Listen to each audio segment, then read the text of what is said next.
das ruas direto para as Olimpíadas de Paris. Ok, não foi tão rápido assim.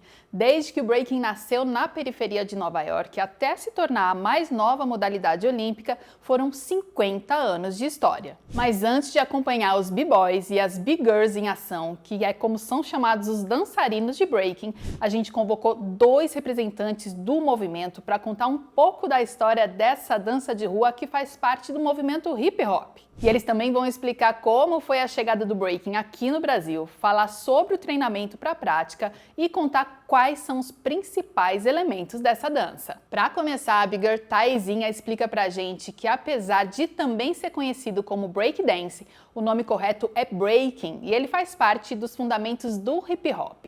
Outros pilares desse movimento são o grafite, os DJs e os MCs. Ele surge na época de 70, movido ao soul, ao funk, às músicas, à cultura negra afrodiaspórica da época. Ele surge nos Estados Unidos, nos guetos lá de Nova York. Então ele é movido pela moda, pelo comportamento daquela época. E aí ele foi tendo uma expansão, porque ele surge nas festas, nas block parties. Então a galera dançava, curtia e tinha aquele momento que abria uma roda e cada um ia lá e fazia um passo de dança. E esses passos foram evoluindo.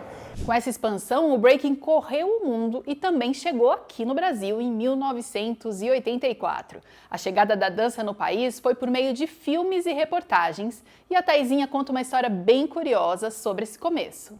Tem até uma história muito legal que a galera de São Paulo ia no Cine Marabá para assistir um filme chamado Beat Street. E esse filme tinha um trecho do filme que tinha uma batalha de dança. Então a galera ia várias vezes ao cinema para assistir o filme, para poder aprender os passos. Outra questão que eu acho que é interessante falar é que um dos percussores dentro do hip hop no Brasil é o Nelson Triunfo e ele começa a dançar lá na rua 24 de maio.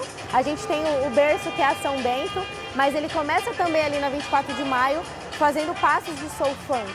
Então a cultura hip hop ela vai se conectando na dança com esses movimentos. A representação da evolução do dançarino de breaking é diferente da de outros esportes. No judô, por exemplo, o atleta vai mudando de faixa enquanto vai se graduando. Mas no breaking, esse reconhecimento acontece nas ruas. Você começa a aprender os passos, você começa a se aproximar das pessoas, começa a frequentar os eventos, as festas. E ali, então, você começa a ser reconhecido como um b-boy, quando você começa a dançar, ou como uma big girl, quando você começa a dançar na roda, quando você começa a ir nos eventos, a competir, agora que a gente tem bastante competições de breaking, né?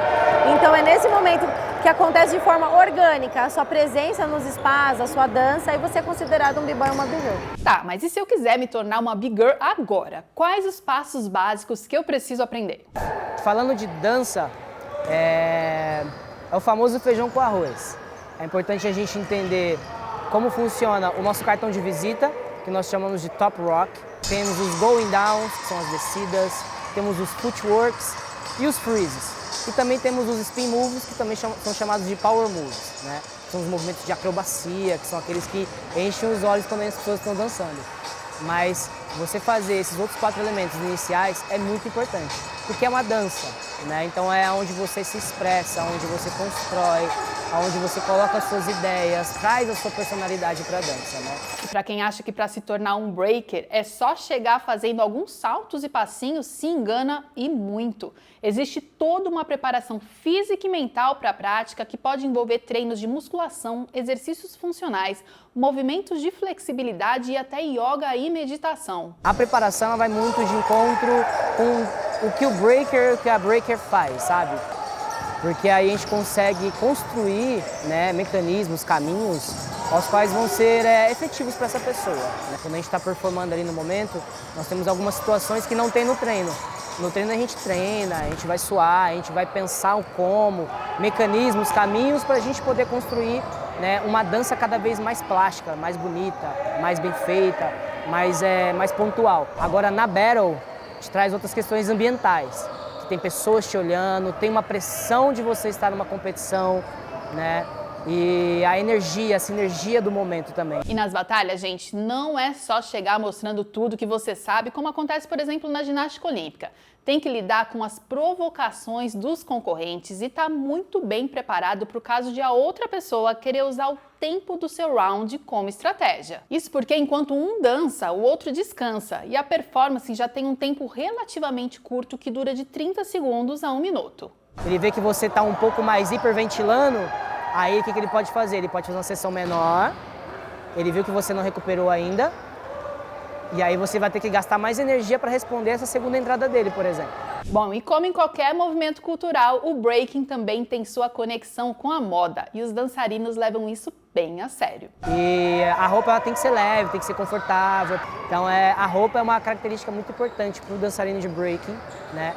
Que traz a gente, mostra quem é a gente, né? A nossa regionalidade, e é estiloso também, né? A gente se gosta de vestir bem.